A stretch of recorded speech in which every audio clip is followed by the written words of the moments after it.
আসসালামু আলাইকুম everyone, welcome back to my channel KM kitchen. আজ আমি আপনাদের সাথে সহজ এবং মজাদার একটি পিঠার রেসিপি শেয়ার করব, আর সেটা হলো কলার বড়া বা কলার পিঠা।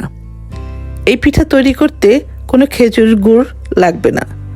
ঘরে থাকা খুবই সামান্য কিছু উপকরণ দিয়ে এই পিঠাটা খুব সহজেই তৈরি করে নেওয়া যায়। তো চলুন দেখে নেওয়া যাক কীভাবে এই পিঠাটা তৈরি করা যায়। কলার পিঠা তৈরি করার জন্য আমি এখানে পাকা 3টি কলা নিয়েছি, খোসা ছাড়িয়ে। কলাটা অবশ্যই একটু বেশি পাকা হতে হবে। অনেক সময় দেখা যায় কলাটা একটু বেশি পেকে যাওয়ার ফলে আমরা কলাটা খুব একটা খাই না, ফেলে দিই। তো এখন আর ফেলে না দিয়ে খুব সহজেই এরকম ছটপট একটা পিঠা তৈরি করে খেতে পারি। এখন এর সাথে নিব 1/3 কাপ নারকেল কোড়া।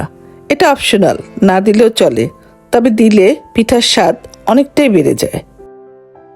স্বাদের ব্যালেন্সের জন্য এখানে দিয়ে দিলাম 1 চিমটি লবণ, তারপর দিলাম 1 কাপ চিনি।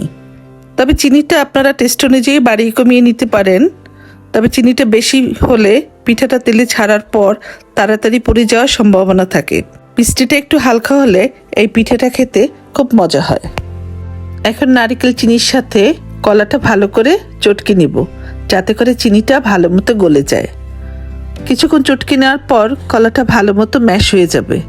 যদি কিছুটা দানা দানা থেকেও যায় তাতে কোনো সমস্যা নেই। এখন আমি দিয়ে দিচ্ছি 1 কাপ ও 1/3 কাপ চালের গুঁড়া, আরও নিচ্ছি 1 কাপ ময়দা, সাথে দিলাম 1 চিমটি বেকিং পাউডার। এখানে বেকিং পাউডারটা না দিলেও চলে, কারণ কলাটাই বেকিং পাউডারের কাজ করে। তো আমার কাছে কলার পরিমাণটা একটু কম হওয়াতে আমি এটাই ইউজ করেছি। আপনারা যদি কলার পরিমাণটা একটু বাড়িয়ে দেন তাহলে আর বেকিং পাউডার দেওয়ার প্রয়োজন নেই। আমি এখন একটা চামচ দিয়ে সব উপকরণগুলি একসাথে মিশিয়ে নেব। তারপর এর মধ্যে একটু একটু করে পানি মিশিয়ে একটা পিঠার ব্যাটার তৈরি করে নেব। যতক্ষণ না সঠিক কনসিস্টেন্সিতে চলে আসে ততক্ষণ পানিটা অল্প অল্প করে অ্যাড করব। যদি পানির পরিমাণটা বেশি হয়ে যায় তাহলে আরেকটু ময়দা অ্যাড করে ব্যাটারের কনসিস্টেন্সিটা ঠিক করে নেবেন। আপনারা এখানে ময়দা বা চালের গুঁড়া যে কোনো একটা ব্যবহার করতে পারেন, আবার চাইলে দুইটা একসাথে মিশিয়েও ব্যবহার করতে পারেন। মোট কথা, আপনাদের হাতের কাছে যেটা থাকবে সেটা দিয়েই আপনারা বানিয়ে নেবেন। অনেকক্ষণ মেশানোর পর আমার ব্যাটারটি সঠিক কনসিস্টেন্সিতে চলে আসছে। এখন আমি ব্যাটারটা 10 মিনিটের জন্য ঢেকে এক সাইডে রেখে দেব। ফিরে এলাম 10 মিনিট পর। এখন আমার পিঠার এই মিশ্রণটা বেশ ভালো মতো সেট হয়ে গিয়েছে। আমি এখন চুলায় একটি হাঁড়ি বসিয়ে তার মধ্যে বেশ কিছুটা তেল ঢেলে দিলাম।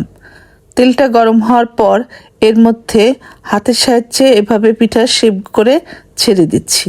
খুব যে মসৃণ করে ছাড়তে হবে এমন কোনো কথা নেই।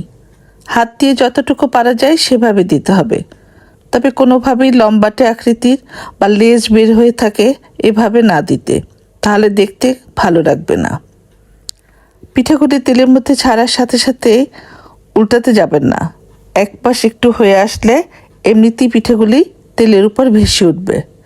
এ সময় চুলার ফ্লেমটা কিন্তু হাইতে না রেখে মাঝারি আঁচে রাখতে হবে, না হলে পিঠাগুলির উপর থেকে কালার চলে আসবে কিন্তু ভিতরে কাঁচা থেকে যাবে।